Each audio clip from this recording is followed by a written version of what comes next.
I have a great new quilt kit to share with everyone, and I am so excited about this one. It's called Our History in Stitches, and it's a crazy quilt kit.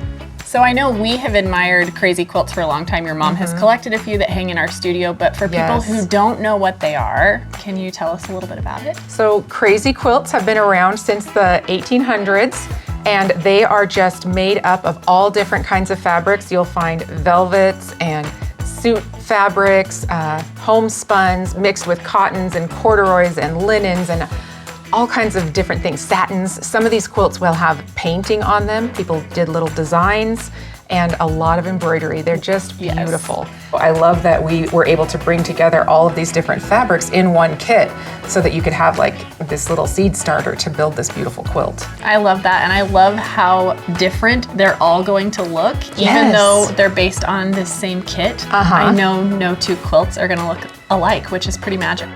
So I think when people first see this project, it can feel a little overwhelming, but one of the most fun things is that it's really quite beginner friendly. It really is. So you don't have to worry about your seam allowances being consistent. You don't have to worry if you sew a straight line or not, because all of it is just crazy.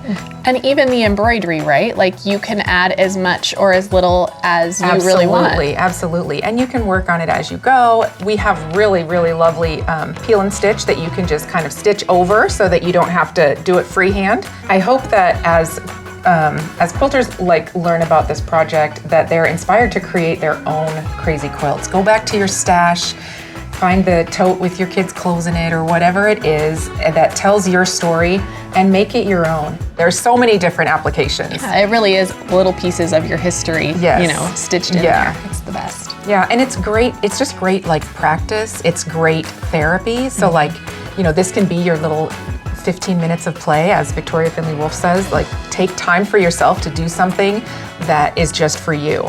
And I feel like this is the perfect project for that. Unleash your creativity and celebrate your past.